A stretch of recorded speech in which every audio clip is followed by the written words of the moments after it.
(2020년) NBA 플레이오프 보스턴과 필라델피아의 시리즈가 있었다. 이 시리즈를 얘기하기 전에 앞서 필라델피아의 상황을 먼저 설명해보자면, 필라델피아의 코어 선수는 프로세스의 상징 벤 시몬스와 조엘 엠비드다. 하지만 시몬스의 부상으로 인해 시몬스는 플레이오프 시리즈를 이탈하게 되었고, 결국 필라델피아는 보스턴을 상대로 엠비드를 중심으로 경기를 풀어나가야만 했다. 엠비드의 주력 옵션은 포스트업이다. 그리고 이 포스트업이 현대 농구에서 왜 매면받고 있는지 플레이오프 시리즈를 통해 그 이유를 알 수 있었다. 포스트업이 주 공격 옵션으로 사용될 수 없는 이유는 크게 세 가지가 있다. 첫 번째로 많은 준비물을 필요로 한다는 것이다. 포스트업은 등을 진 상태에서 공을 받은 다음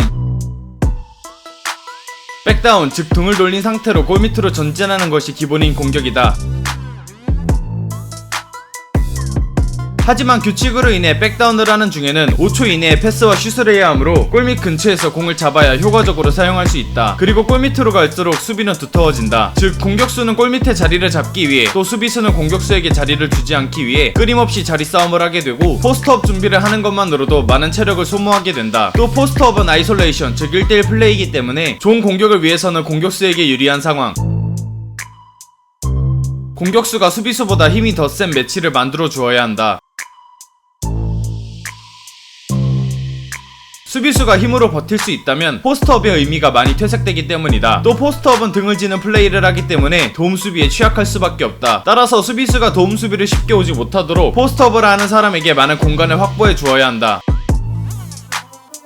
즉 포스트업 공격을 위해 유리한 매치업을 만들어야 하고, 좋은 자리를 잡을 때까지 기다려야 하며, 포스트업 공격을 하기 위한 공간까지 확보해야 한다. 이런 준비를 하는 데에는 당연히 많은 시간이 소모되며, 포스트업의 시도는 곧 샤클락의 압박을 의미한다.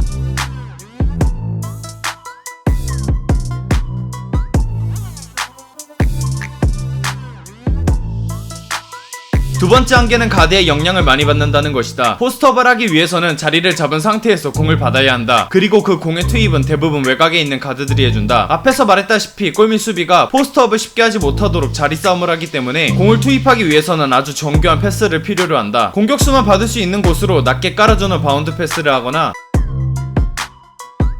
뻗어있는 손 쪽으로 띄우는 패스를 해야 한다.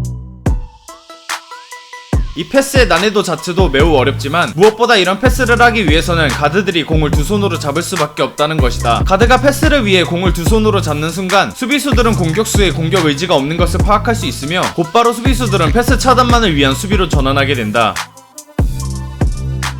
가드는 높은 난이도의 패스만 수비하는 수비수를 피해서 주어야 한다는 것이다. 문제는 포스트업이 가드에게 큰 영향을 받음에도 불구하고 포스트업 자체가 외곽에 있는 가드들의 공격을 방해한다는 것이다. 포스트업은 골밑 근처에서 공을 잡아야 하고, 공을 잡기 위해 수비수와의 자리 싸움을 하게 된다. 이 말은 즉슨 포스트업의 공수 때문에 골밑의 공간이 잡아먹힌다는 것이다. 다시 말하자면 볼러의 돌파에 아주 큰 방해가 되는 것이다.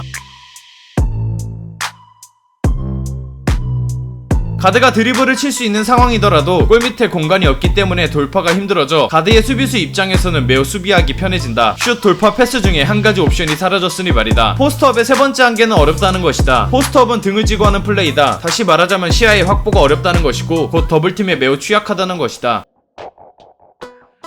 앞에서 말했다시피 포스트업을 시도할 때에는 더블팀을 당하지 않기 위해 공간을 확보해 주어야 한다. 대부분 포스트업 공격수의 맞은편을 비워주는데, 이곳은 동시에 포스트업 공격수가 가장 시야를 확보하기 쉬운 곳이기도 하다.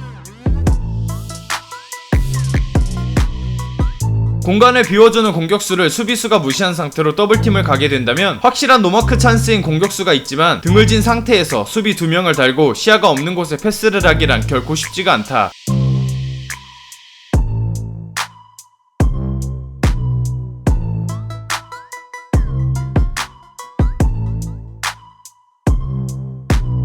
만약 수비 로테이션으로 수비에 성공하게 된다면 포스트업을 준비하는 데에 이미 많은 시간을 소모했기 때문에 샤클락에 쫓기는 공격을 할 수밖에 없다.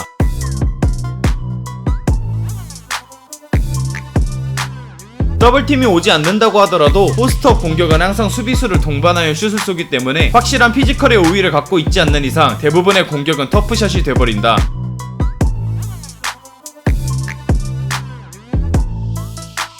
정리하자면 포스트업은 넓은 공간과 시간을 필요로 하며 가드의 역량이 중요하지만 동시에 가드의 공격을 방해하며 항상 수비수를 동반하는 공격인 것이다. 하지만 포스트업이 필요 없다는 것은 아니다. 포스트업은 어떤 옵션보다도 더블팀을 쉽게 유도하기 때문에 잘 쓴다면 좋은 옵션임이 분명하다. 문제는 잘 쓰기가 어렵다는 것이지만 말이다. 끝!